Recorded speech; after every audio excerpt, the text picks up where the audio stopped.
The effect of the solvent on the rate of reactions. In biological systems, salts influence how well the protein and DNA functions. Salts are formed by ionic bonds between a metal and non-metals anions. So some examples of salts include sodium chloride, potassium chloride, and sodium sulfate, where these salts are able to dissociate and form the cation and anions when it is dissolved in aqueous system. An increase in the charge, either positive or negatively charged, of the transition state or the activated complex will result in an increase in the solvations, which will create more ordered system and cause a decrease in the entropy of the system. While a decrease in the charge of the transition state will cause an increase in the entropy. The kinetic salt effect describes the way salts stabilize the reactant. For example, we have the reactant A, which is a charged positive cation, react with the reactant B, an anion, that will form a transition state or activated complex before proceed to the formations of the product. So the negatively charged reactant is stabilized by the positive charge from the salt, and the positively charged reactant is stabilized by the negatively charged from the salt.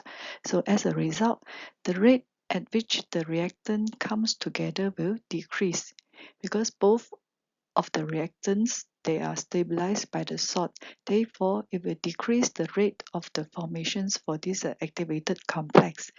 The formed intermediate is with charge, so it can be stabilized in the solutions, and the half-life of the intermediate at equilibrium will increase, where it shifts to the reactions to form the product. Because the rate of the product formations is higher due to the increased amount of the intermediate presence in the solutions, so first-order kinetic is used to derive the rate constant of the reaction.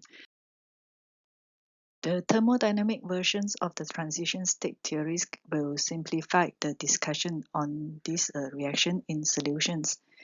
For the statistical thermodynamic theory, which is very complicated to apply because the solvent is playing the role in the activated complex.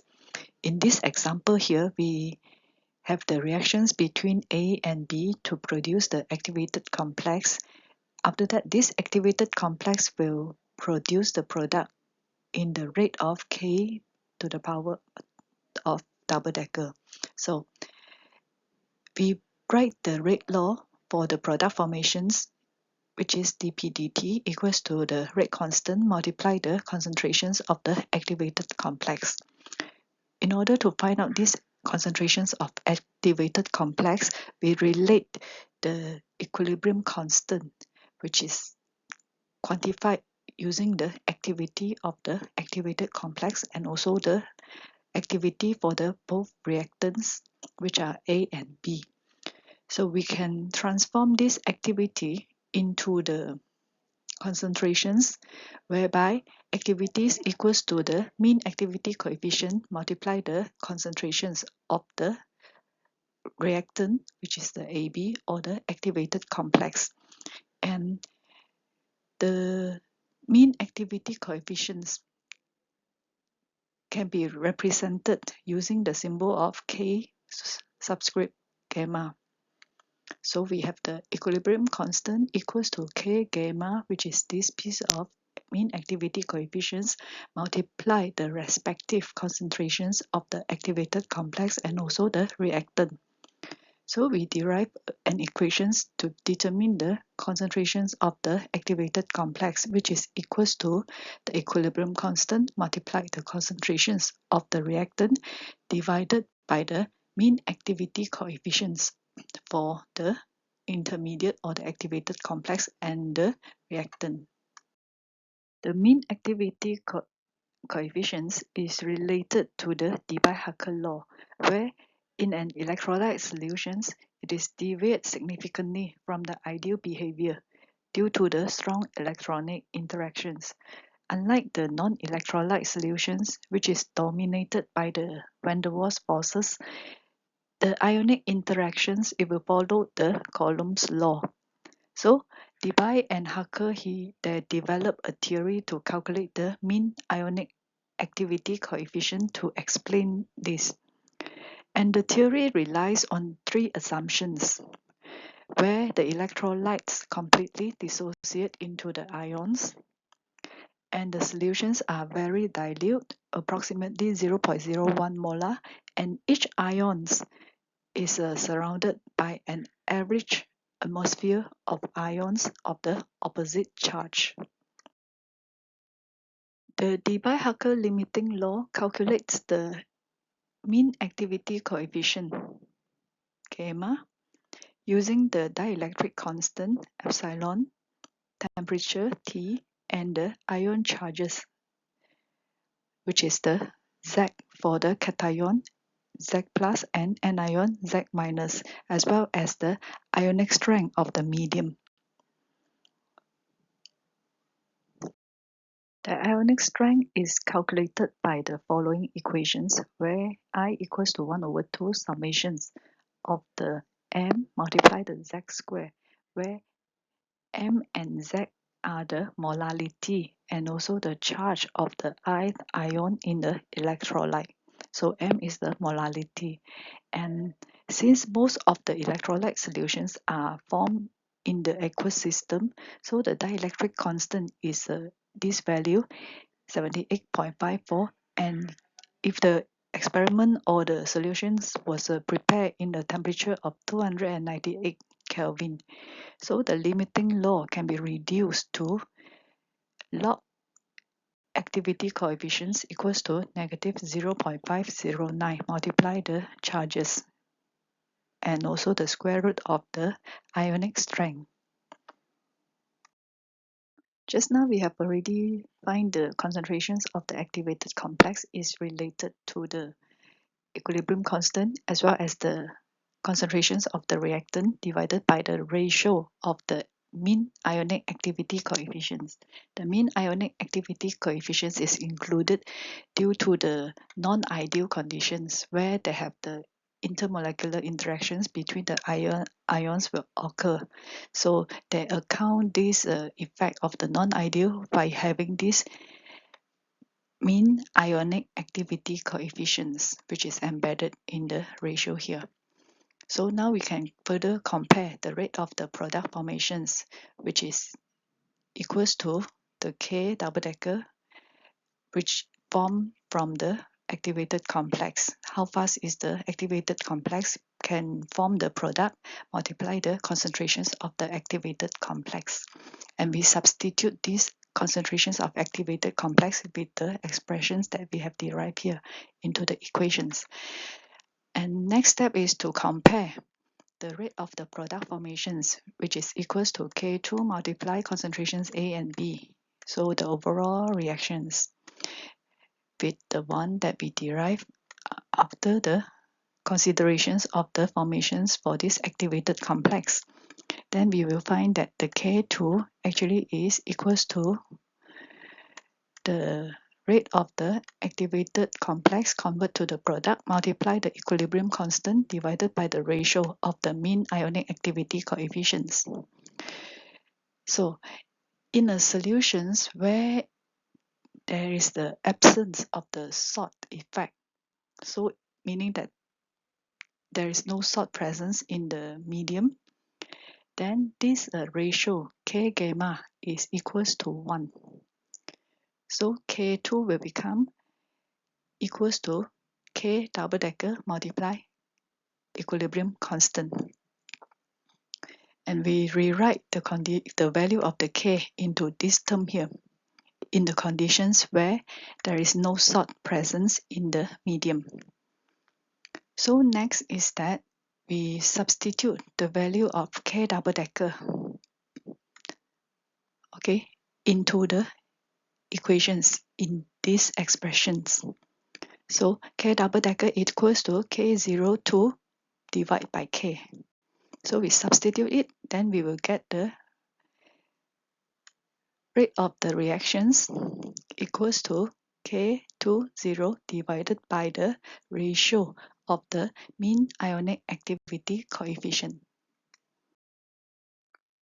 At low concentrations, the activity coefficient can be expressed in terms of ionic strength, which we have already seen just now, the equations here. And this is the equations which is derived by Debye-Huckel limiting law. So the value of the A here equals to 0.509 if the reaction conditions was occur at 298 Kelvin. So we can substitute this with the value of 0.509 for the A constant. Therefore, it will become these equations. So that for sure that this reactions is conducted in a medium of water. So by taking the log for K2 equals to K02 over K infinity that we derived in the previous slide, then we reach these equations. Okay, so log K2 equals to log K20 plus 2 times this.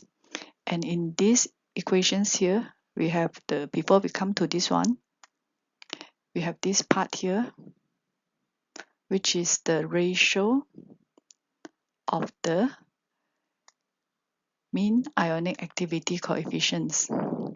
So we have the gamma activated complex divided by the concentrations for the gamma for the reactant A and also the concentrations for the gamma for the reactant B. So this gamma here is come from this one.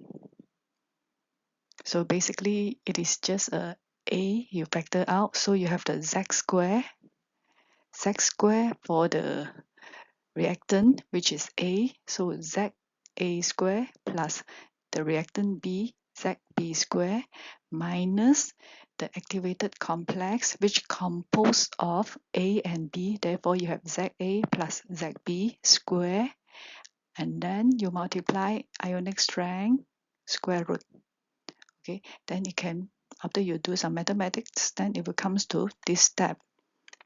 So the charge number of A and B are ZA and ZB. So the charge number of the activated complex is ZA plus ZB. And the Z value are positive for cation, while it is negative for the anion.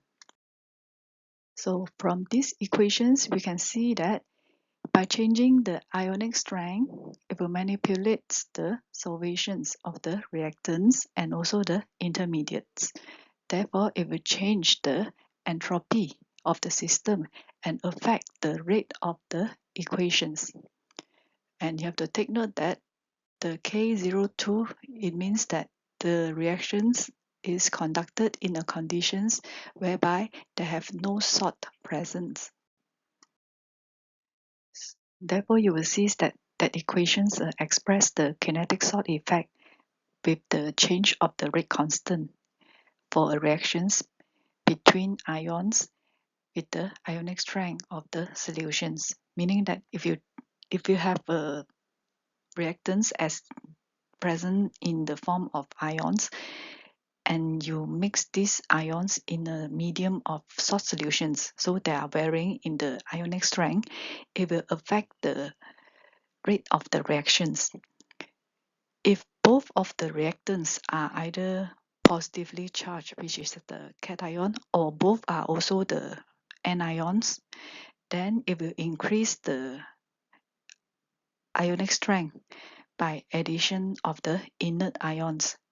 Then what will happen is that the participations of this salt, it will increase the rate constant of the reactions, meaning that it will speed up the rate of the reactions, where the formations of a single and highly charged ionic complex from the two less highly charged ions is favored by the high ionic strength, because the new ion has a denser ionic atmosphere and interacts with the atmosphere more strongly.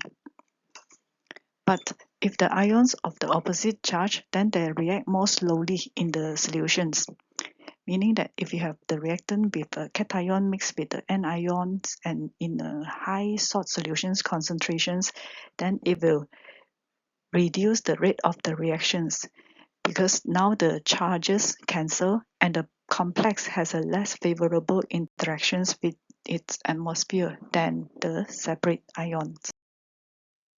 And this table is summarized the effect of the reactants which are present in the form of the ions on the rate of the reactions. So if both are positive charge or negative charge, then it will increase the rate of the reactions.